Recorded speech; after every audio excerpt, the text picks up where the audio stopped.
दोस्तों कितना भी प्रयास करें लेकिन चुनाव आयोग के लिए ये जो वोट चोरी का नारा है ना, गले की फांस बन गया है। पहले ज्ञानेश कुमार के चेहरे पर बार बार वोट चोरी के नारे के जरिए विपक्ष का सवाल लेते हुए रिपोर्टर्स ज्ञानेश कुमार को एम्बैरेस करते हैं और ज्ञानेश कुमार जवाब दे नहीं पाते। और अब सुप्रीम कोर्ट में भी दोस्तों वोट चोरी का जो नारा है, जो शब्द है वोट चोरी, ये चुनाव आयोग को परेशान करने लगा है। दोस्तों दरअसल एसआईआर के मुद्दे पर आप जानते हैं सुप्रीम कोर्ट में लगातार बहस चल रही है। सिलसिलेवार तरीके से आज भी चुनाव आयोग ने इस पूरे मसले पर अपनी बात रखी और इसके अलावा वरिष्ठ वकील अभिषेक मनु सिंघवी सहित प्रशांत भूषण सहित वरिष्ठ वकीलों ने भी अपनी बात यहाँ पर रखी और दोस्तों चुनाव आयोग को जबरदस्त तरीके से लताड़ा भी। लेकिन इस बीच एक ऐसा मूवमेंट भी आया जहां पर चुनाव आयोग को वोट चोरी ये शब्द एम्बैरेस करने लगा। दरअसल दोस्तों पूरी सुनवाई लगातार चल रही थी और लगातार सुनवाई में प्रशांत भूषण हो, चाहे अभिषेक मनु सिंघवी हो या दूसरे वरिष्ठ वकील हो, योगेंद्र यादव तो इनफैक्ट आज कोर्ट में खुद भी मौजूद थे क्योंकि वो याचिकाकर्ता भी हैं एसआईआर के खिलाफ। वो लगातार अपनी दलीलें रख रहे थे। लेकिन इस बीच जब सुनवाई एक तरह से खत्म होने की कगार पर थी, उस वक्त वरिष्ठ अधिवक्ता द्वारा इस पूरे मसले पर वोट चोरी का जिक्र करके बताया गया कि ये जो वोट चोरी शब्द है, ऐसा लग रहा था कि इससे चुनाव आयोग कितना परेशान है। दरअसल दोस्तों हुआ ये कि जब सुनवाई बस ऐसा लगा कि खत्म होने वाली है आज की, तभी वरिष्ठ अधिवक्ता विजय हंसारिया ने कहा कि उन्हें चुनाव आयोग को बदनाम करना बंद करना चाहिए। सार्वजनिक मीडिया में वो वोट चोरी वगैरह कहते हैं, उन्हें ऐसा करना बंद करना चाहिए। ये न्यायालय निगरानी कर रहा है, समानांतर नहीं हो सकता।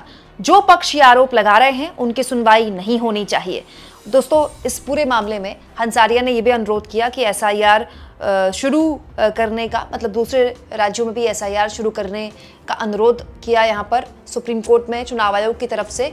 लेकिन यहाँ पर चुनाव आयोग की तरफ से जो वोट चोरी का जिक्र किया गया है, ये बताता है दोस्तों कि इस शब्द को भले ही मुस्कुराते हुए चुनाव आयोग या फिर मुख्य चुनाव आयुक्त ज्ञानेश कुमार पटना की प्रेस कॉन्फ्रेंस में इग्नोर कर दें या दिल्ली की प्रेस कॉन्फ्रेंस में इग्नोर कर दें, तो सुप्रीम कोर्ट में अगर ये बात बोलनी पड़ रही तो कुछ तो है जिसकी वजह से यहाँ पर परेशानी का सबब ये शब्द चुनाव आयोग के लिए बना हुआ है। दोस्तों इसके अलावा आज इस पूरे मामले में बहुत ही गहनता से सुनवाई हुई। उसके आज पूरी सुनवाई अंग्रेजी में हुई तो उसका हिंदी अनुवाद मैं आपके लिए लेकर आई हूँ। पहले मैं आपको बता देती हूँ कि इस पूरे मसले पर किस किस ने सुनवाई में अपना पक्ष रखा। आप जानते हैं जस्टिस सूर्यकांत और जस्टिस बागची की बेंच में लगातार इस मामले में सुनवाई चल रही है। दोस्तों दोपहर 2 बजे से मामले की सुनवाई शुरू हुई।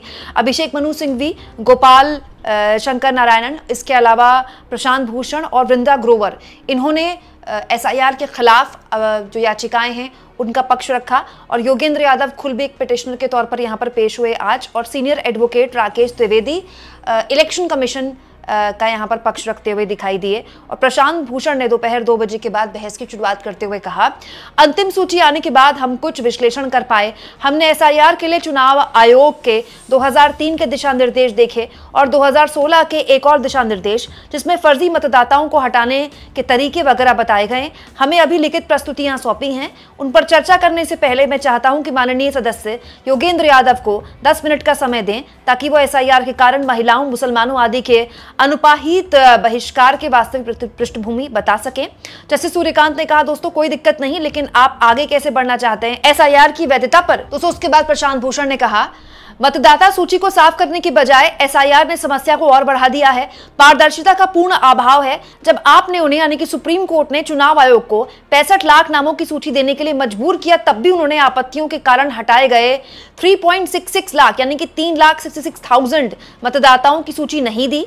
इसके बाद जस्टिस बागची ने कहा, हमने निर्देश दिया था कि सभी जिलों में नामों को बोर्ड पर लगाया जाए। भूषण ने इसका जवाब दिया कि ऐसा नहीं किया गया है। इसके बाद दोस्तों अभिषेक मनु सिंघवी खड़े हुए और उन्होंने कहा, पोर्टल पर सूची हटाई हुई बताई गई है। जिन लोगों का नाम हटाया जाता है उन्हें इसकी सूचना नहीं मिली, उन्हें कारण भी नहीं बताया गया। अपील का तो सवाल ही नहीं उठता क्योंकि किसी को पता ही नहीं। कम से कम वे सूचना तो दे ही सकते थे। दोस्तों इसके अलावा चुनाव आयोग की तरफ से वकील द्विवेदी पेश हुए थे। उन्होंने कहा, हटाए गए हर मतदाता को आदेश दिया गया। जस्टिस सूर्यकांत ने कहा, दोस्तों अगर कोई इन 3.66 लाख मतदाताओं में यानी कि 3,66,000 मतदाताओं में से उन मतदाताओं की सूची दे सकता है जिन्हें आदेश नहीं मिले हैं, तो हम चुनाव आयोग को आदेश देने का निर्देश देंगे। सभी को अपील करने का अधिकार है। जिसके जवाब में प्रशांत भूषण ने कहा कि उन्हें ये बातें वेबसाइट पर डालनी चाहिए, फिर कोई इनकार नहीं कर सकता। दोस्तों इसके बाद प्रशांत भूषण ने फिर आगे बढ़ाई बहस और कहा, उनके अपने नियमों के अनुसार उन्हें हर दिन के अंत में प्रत्येक मतदाता के बारे में आपत्तियां दर्ज करानी होती हैं। जस्टिस सूर्यकांत ने कहा, आपका अनुमान है कि लाखों मतदाताओं की सूची से नाम हटाए गए हैं, क्या वो खत्म हो गया? भूषण ने कहा, नहीं, कृपया देखें कि अंतिम परिणाम क्या है। जस्टिस बागची ने कहा, हम चाहते हैं कि योगेंद्र यादव एक हलफनामा दें। इसके जवाब में वृंदा ग्रोवर, जो इसी SIR के खिलाफ याचिकाकर्ताओं का यहाँ पर रिप्रेजेंटेशन कर रही थी, उन्होंने कहा, कृपया CEO बिहार की वेबसाइट देखें, वहां अलग अलग आंकड़े उपलब्ध हैं। लिंग, आयु, कितने दावे, कितने बहिष्कृत, ये सब उपलब्ध नहीं है। हमें कुछ भी नहीं पता, हमने एक आवेदन दायर किया है। इसके जवाब में दोस्तों वकील द्विवेदी ने कहा, हम जवाब देंगे, कृपया नोटिस जारी करें। दोस्तों बाद में अदालत ने आवेदन पर नोटिस जारी कर दिया। दोस्तों इसके बाद सुनवाई आगे बढ़ी और जस्टिस सूर्यकांत ने कहा, अगर आज मेरा अंतिम सूची में नाम नहीं है तो मैं हलफनामा दाखिल कर सकता हूं। सिंघवी ने कहा कि ऐसा लगता है कि आंकड़ों के खुलासे के अभाव में हम ये नहीं जान पा रहे कि हटाए गए 65 लाख मतदाताओं का क्या हुआ। हमें नहीं पता कि जोड़े गए मतदाता कौन हैं। जैसे सूर्यकांत ने कहा, दोस्तों आज जब अंतिम सूची प्रदर्शित हो गई तो मुझे पता चल गया कि मेरा नाम उसमें है या नहीं।